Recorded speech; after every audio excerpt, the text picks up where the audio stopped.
Sorry, I have a new laptop, and I think camera has been deactivated for some security reasons, so I need to have it changed. But at least the voice is there.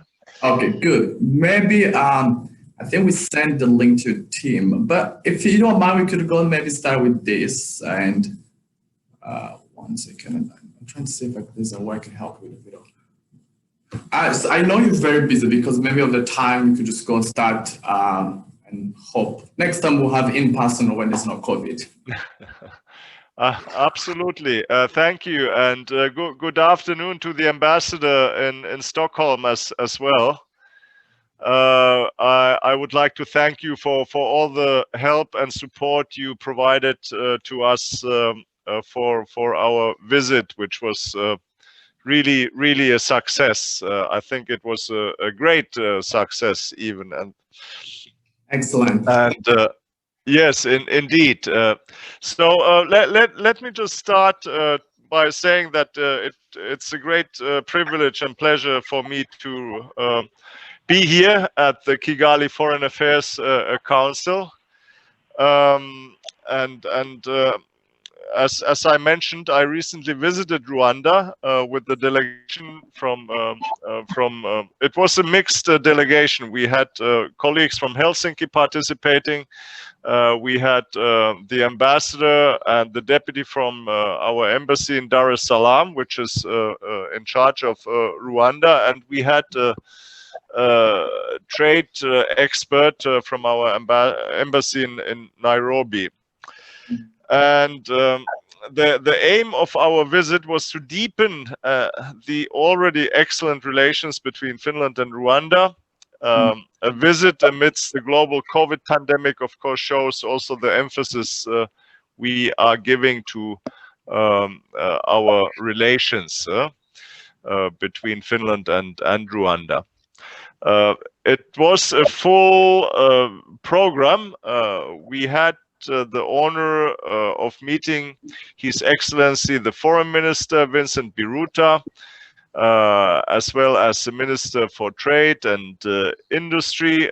We met the Minister of Environment and the Minister of Defense. So it was a good a portion of the Rwandan cabinet we had the pleasure to meet with, and then we met with senior officials, with the heads of the Rwanda Development Board, the Meteorology Agency, Rwanda Mines, Petroleum and Gas Board, and the Rwanda Workforce Authority. So this most high-level program designed for our visit shows the importance given to us by the Rwandan side. This we of course very much appreciate. I also need to add that my final day I had the very important visit at the Volcanoes National Park, where I met the chief gorilla, Mr. Silverback, and his team. That was a great closure of our stay. So during our first ever political consultations with Foreign Minister Biruta, we also signed an MOU, a Memorandum of Understanding, on having regular political consultations in the future.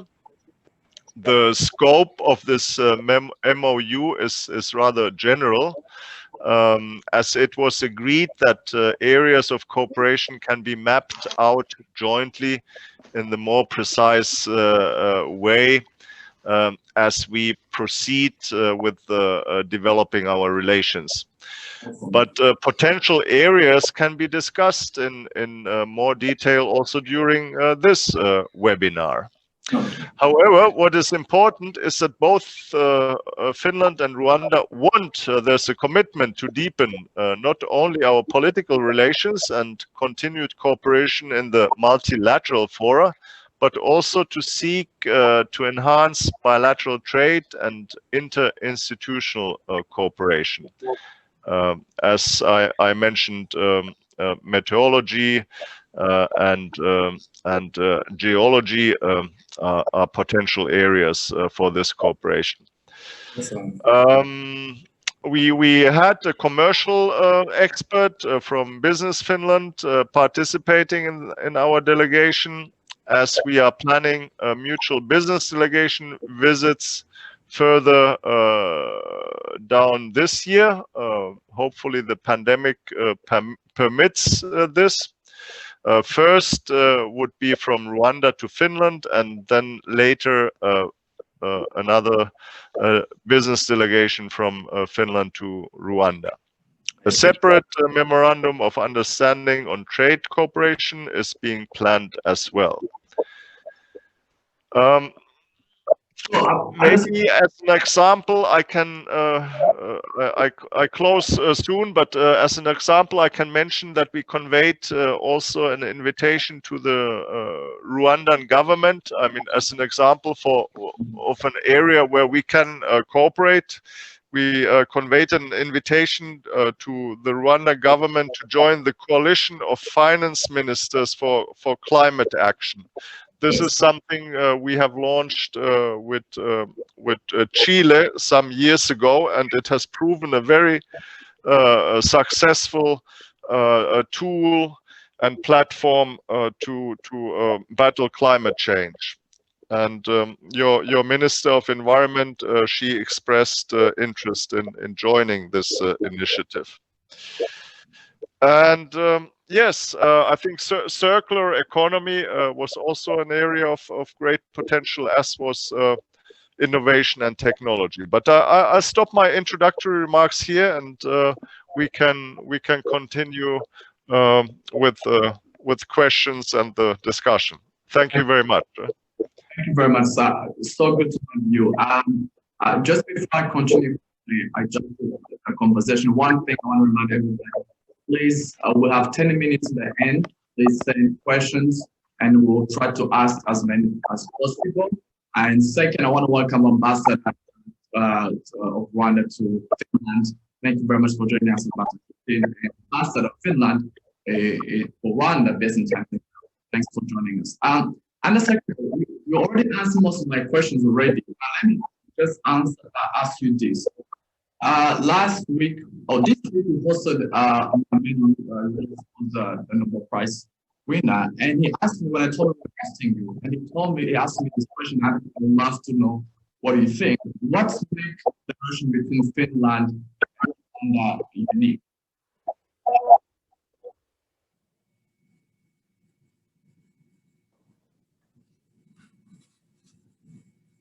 I think your microphone is off. We can't hear you.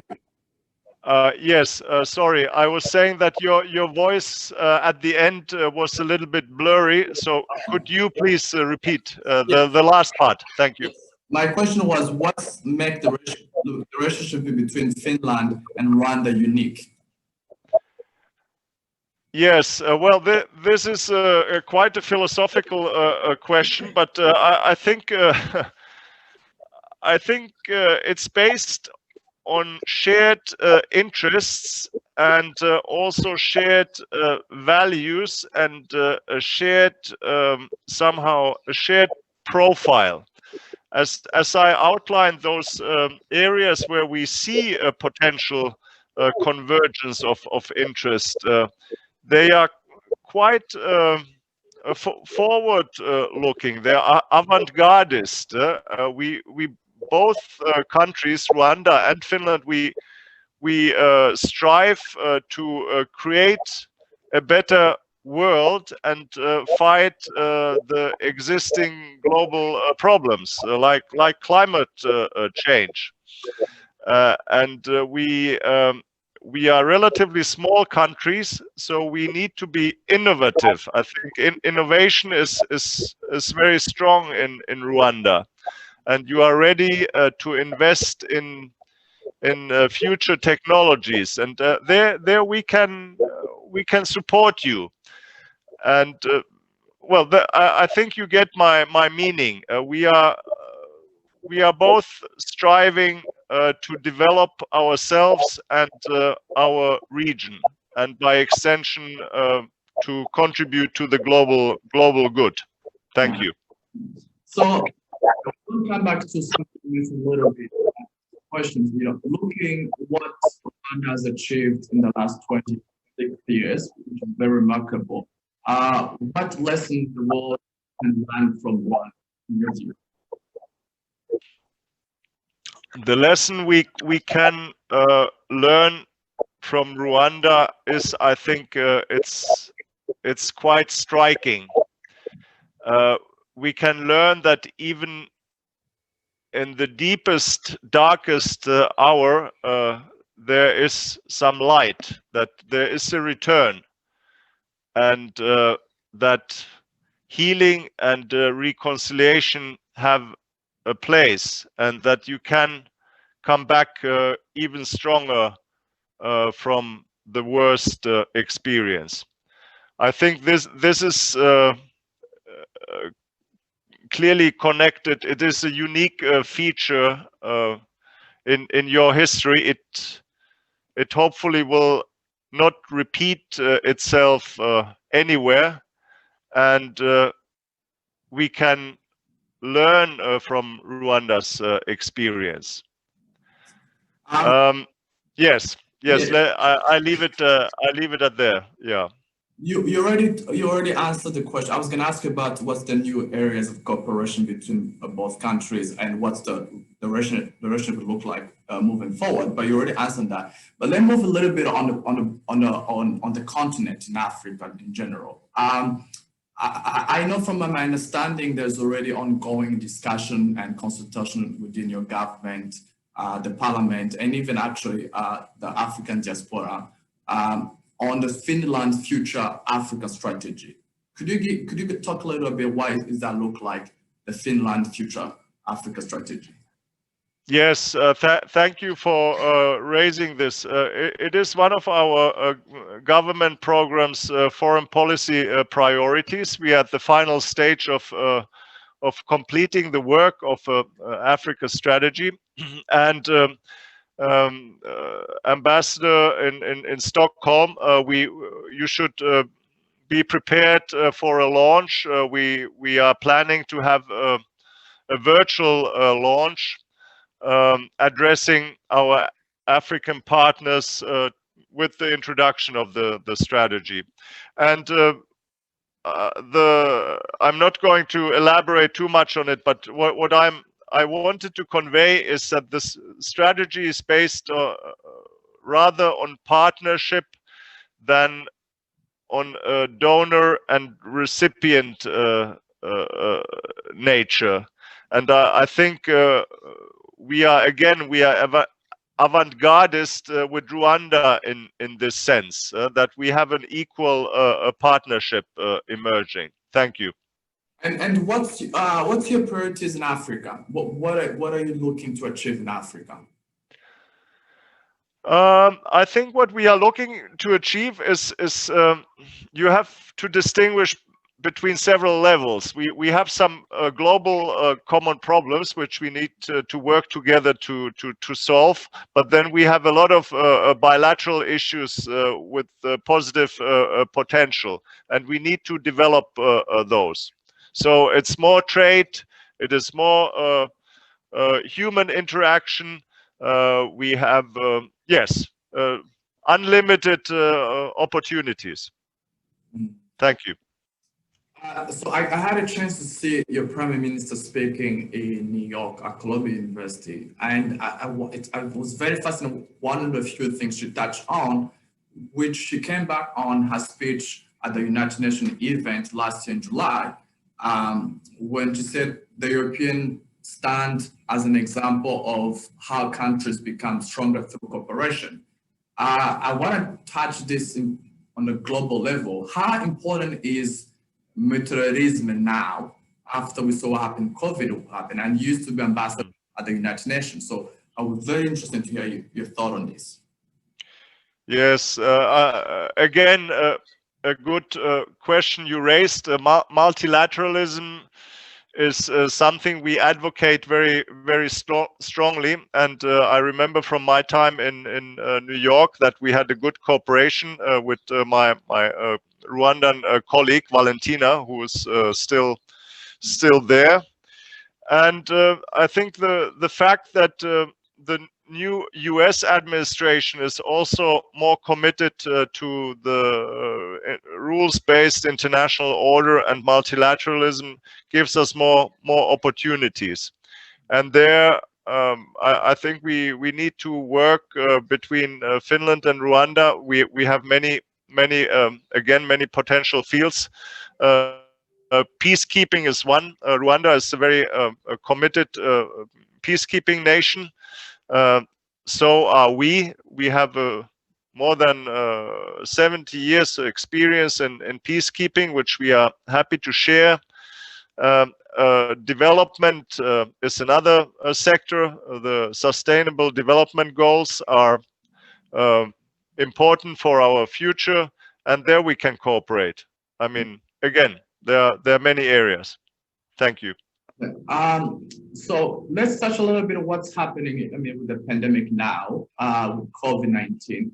What lesson can we learn from this crisis in COVID? Yeah, I'm not sure we can still draw the final conclusions, but I think preparedness is something we should focus on. We thought we would be prepared for a pandemic, but we were obviously not. Look at what happened with the face masks. Look how we are struggling now with the vaccines, and we are learning while we are running, and hopefully all these lessons are helpful when we are in this kind of a situation again. I think one important part is related to your previous point, that multilateralism should be perhaps used, or the international structures should be used more efficiently in fighting the pandemic. Thank you. Finland has a strong reputation as a leader in sustainable development, SDGs. Talk to us how priorities of Finland development policy are in the line with SDGs. Yes, even to our own surprise, we noted that we are somehow a role model for implementing the SDGs.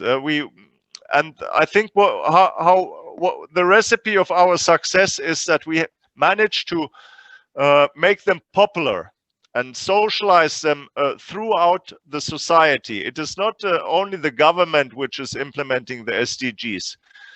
It goes from top to the grassroots level. Everybody can participate. As an individual, you can make a commitment online how to reduce your carbon footprint, and you can measure it. As a private company, you can do the same, and so it is a participatory way to engage the whole of society in the implementation of the Agenda 2030, and also the awareness is very high. Because of modern ways of communicating the agenda. So yes, I think we have been quite successful in this, but we still have a lot of work to do, obviously. Thank you. Good. So let's open the floor for questions from the audience, our members. I will try to get some of the questions coming in. Okay, good. The first question is from Manzi, the University of Rwanda, from the University of Rwanda. Oh, it's good. It's about COVID. What should we do in order to turn this crisis into opportunity once it's over? Yeah, maybe awareness again. We should be better alerted and prepared. Learn from these lessons, and maybe in the science community there are some lessons as well. And I'm sure when we are tracing the origins of the virus, we can also find some ways how to prevent these viruses to spread in the future. Thanks. The next question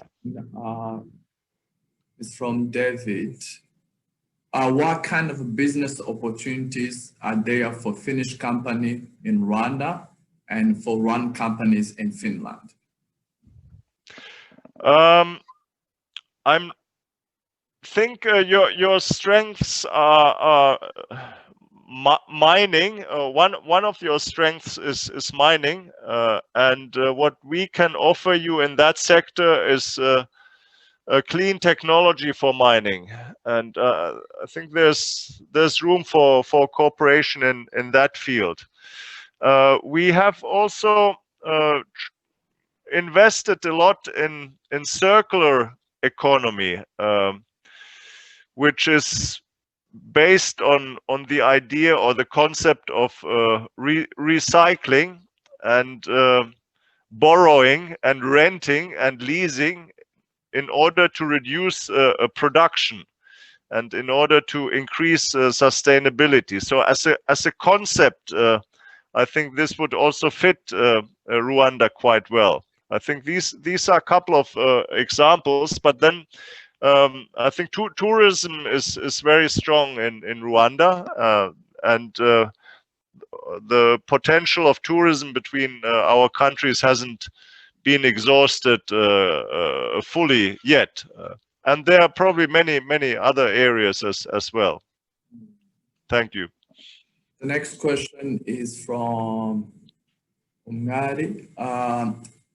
As you know, women equality is important to Rwanda. I want to ask, how do women's empowerment and gender equality feature in your foreign policy and material aid policy? So how gender equality fit into? Yeah, no, it's a cornerstone of our society, not only foreign policy, but of course it's reflected in the foreign policy as well. We are not calling it feminine foreign policy as some other countries, but I can assure you that we are walking the talk in promoting gender equality and also implementing it ourselves. If you look at our government coalition, we have all the party leaders are females. We have about the 50% participation or membership of the parliament is female. We don't have a quota, but so it's varying a little bit, and we are trying to promote women's rights and girls' rights also internationally, and it is part of our development aid program as well. So it's a cross-cutting issue for us, and we are supporting it very strongly. And I think we have a good partner in Rwanda for these efforts. Thank you. Next question comes from James. James is asking, could you talk a little bit about your efforts regarding climate change and the Paris Agreement and biological diversity?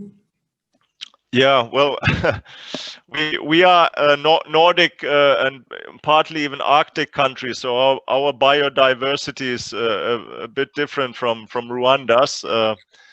It's perhaps not as rich as yours, but it has its unique features as well. And protecting the biodiversity is one of our goals, as is fighting climate change. Just to illustrate you with a figure, the level of our ambition is that the goal for Finland, as expressed in the government's program, is to become carbon-free by 2035.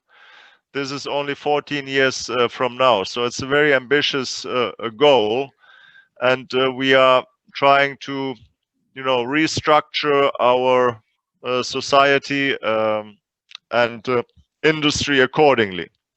Let's hope we are getting there. It takes quite an effort. Thank you. Let's see. I see the next question. This is from African Leadership University. Niwijena. The question is, what's your key to success? What's the key to your success for your education system? This is quite a simple answer. It is the teachers. If you invest in teachers, you get clever students. Our teachers training is university level, and the social status of teachers in Finland is relatively high. Just on the lighter note, I can give you an example. They made a study who are the most popular which are the most popular professions when you are marrying somebody. So the highest scores were obviously medical doctors, lawyers, but number 3 was the teacher. Yeah, so so the social status is rather high. The pay is not exuberant, but it's decent, and it's a very popular profession. And why we had to invest in education in Finland is that it's simply because of the scarcity of resources. We don't have that many resources, so we had to invest in people. And you invest in people by providing them with higher education, to both boys and girls, or girls and boys. So I would say teachers is the secret. It's a bit of a simplification, but that is the gist of it. Yes, thanks. All right, so we'll take the last 2 questions because I think that we're running out of time. Please send. Oh, okay. See. The question is about WHO, World Health Organization. What's your views on WHO response to COVID? Yes, I think they have done what they can. I mean, you shouldn't expect miracles from an organization which is basically run by committee, as most of the UN bodies are. So I think they have done a relatively decent job. You can always improve, and I think there's they require some scrutiny and reform, but under the circumstances, they have done expectedly. Thank you. All right, thank you. I think I'm sorry we ran out of time. I know there's people still sending questions, but I will take last one. Is Finland opening an embassy in Rwanda? Oh, step by step, we are currently looking into, having a honorary consul, and then we have to see after that. And of course, we would also welcome a Rwandan embassy in Helsinki. Huh? Good one. Good. But really, I thank you for this opportunity. This was a great closing of the week. It was nice to see you and have so many questions, and also see our friend in Stockholm, ambassador, and I think our ambassador from Dar es Salaam. She's also online. So it was a great reunion, and let's follow up on all these good incentives. Thank you. Thank you. Understood. Thank you very much for your time. We really appreciate taking time to talk to us on a Friday. So I want to say thank you again. And we hope to see you more in Rwanda. Please come visit more.